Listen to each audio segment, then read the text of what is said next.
अच्छा, अब अगर यहाँ पर आप एक क्वेश्चन लिख लें, how is the density of a regular solid measure. ठीक है, मेजर्ड हम के डेंसिटी जो है वो हम रेगुलर शेप वाले सॉलिड की ना किस तरह मेजर करते हैं, ये क्वेश्चन लिखें। इसका आंसर आपने यहाँ से लगाना है, इफ से लेकर यहाँ फाइंड आउट तक। ठीक है, फाउंड आउट तक लगा लेना है। ठीक है, अब यहाँ पर हम पहले कॉन्सेप्ट समझते हैं कि हमारे पास बेसिकली क्या है। स्टूडेंट, डेंसिटी निकालने के लिए हमें मास और वॉल्यूम दोनों चाहिए होते हैं।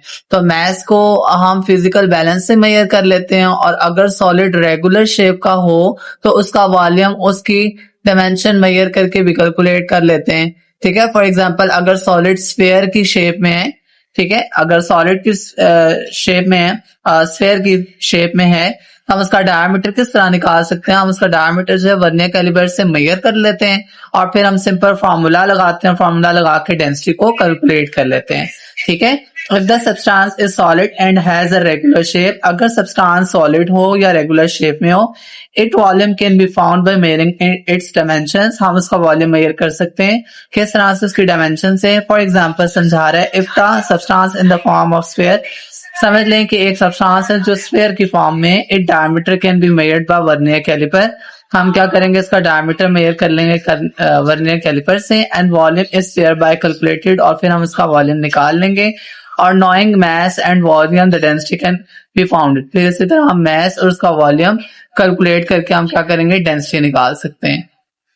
अब मेरा सवाल यहाँ पे ये है कि अगर बच्चे कि हमारे पास जो है वो इरेगुलर शेप में कोई आ जाए, जैसा पत्थर है, पत्थर की कोई शेप ना हो, अजीब सा हो, तो उसका वॉल्यूम हम कैसे फाइंड कर सकते हैं। तो बच्चों उसके लिए इससे ना एक एक्टिविटी दी हुई, मैं आपको समझा देता हूँ। इसके अंदर वो देखेंगे, आपके पास एक बीकर है, और बीकर के अंदर ना आप पानी ले लेते हैं। आप ये फर्ज कर लें कि आपने यहाँ पर जो है वो पानी ले लिया था 50 ml। ठीक है, 50 ml लिया, और फिर उसके बाद आप क्या करते हैं, एक पत्थर, जो पत्थर आप मेजर करना चाहते हैं ना, जो इरेगुलर शेप का, आप उसको ना धागे के साथ बांध लें। धागे से बांधने के बाद आपने पानी के अंदर उसको डाल देना। जब आप उसको पानी के अंदर डालेंगे, तो अभी 50 ml था ना पहले, जब पत्थर नहीं था पानी के अंदर, तो 50 ml था। फिर आप क्या करेंगे, हो सकता है फिर वो 70 ml तक पहुंच जाए पानी। तो जितना, अब हम क्या करेंगे, 70 ml में से 50 ml को क्या कर देंगे, माइनस, तो हमारे पास आ जाएगा 20 ml।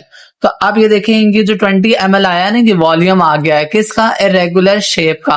तो इस तरह से हम किसी भी इरेगुलर शेप मटेरियल का वॉल्यूम निकाल सकते हैं। वॉल्यूम निकाल लिया, अब उस पत्थर को हम जो है वो मेजर कर लेंगे, उसका मैस तोल लेंगे, उसका वजन तोलेंगे, जो मैस होगा वो भी पता चल गया, उसके साथ साथ हमें उसका वॉल्यूम भी पता चल गया। बस दोनों को फॉर्मूले में पुट करें, और आपके पास इरेगुलर शेप की डेंसिटी भी निकल आएगी। तो कितना आसान है कि आप एक इरेगुलर शेप सॉलिड की भी डेंसिटी को आराम से निकाल सकते हैं।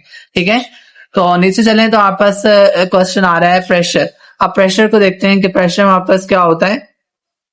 देखिए, यहाँ पर वो आपको जो समझा रहा है वो मैं आपको समझा देता हूँ। इस ग्राफ के अंदर वो क्या कह रहा है, वो कहते हैं कि आप फर्ज कर लें कि आपके पास स्टूडेंट एक जो है ना वुडन रॉड, वुडन है, मतलब वुडन का रॉड है। ठीक है, उसका एक एंड जो है ना वो फ्लैट है। ठीक है, फ्लैट है, इस तरह से फ्लैट है, इस तरह से फ्लैट है। ठीक है, और एक जो है ना वो उसका जो हिस्सा है वो जो है वो उसका ना नॉक बनी हुई है, कोना है उसका, पॉइंटेड है।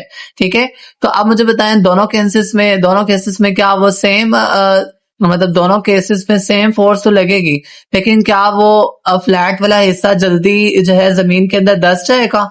ठीक है, मतलब एक जो है ना वो इस तरह से फ्लैट है, जो रोड है ना उसका एक हिस्सा इस तरह से फ्लैट है जैसा मार्बल का है, और एक उसका हिस्सा जो है ना वो इस तरह से नॉक बनी हुई है।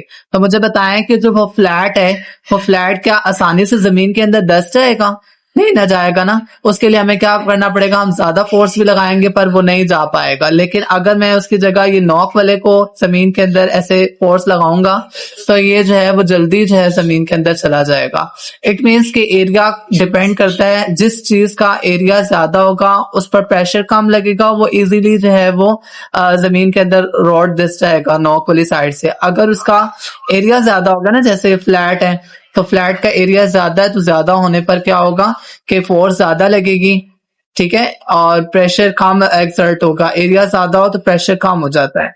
ठीक है, तो इसके फॉर्मूले से हमें पता चलता है कैसे, देखें प्रेशर जो है वो इनवर्स रिलेशन रखता है एरिया से, मतलब जितना एरिया कम उतना प्रेशर ज्यादा होता है। तो मतलब जितना, अब इसका नोक का एरिया कितना कम है, इसीलिए तो प्रेशर जो है वो एरिया कम है तो प्रेशर ज्यादा लग रहा है, इसीलिए वो जमीन के अंदर दिस जाएगा।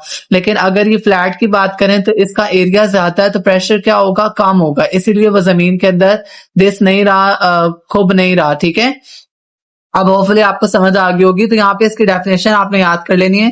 Pressure is defined as the force exerted normally on unit area of an object. यहां से यहां तक इसकी डेफिनेशन है, ये उसका फॉर्मूला लिखा हुआ है, और फॉर्मूले के साथ आपने इसका यूनिट याद कर लेना है।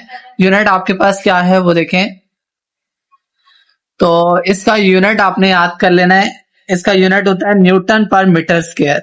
ठीक है, और इसको हम पास्कल भी कहते हैं, ये याद रखना है, एमसीक्यूज में पूछ सकता है। 1 न्यूटन मीटर पर स्क्वायर किसके बराबर होता है, 1 पास्कल के बराबर होता है। ठीक हो गया, आपने एक क्वेश्चन कर लेना। होपफुली अब आपको प्रेशर क्लियर हो गया होगा।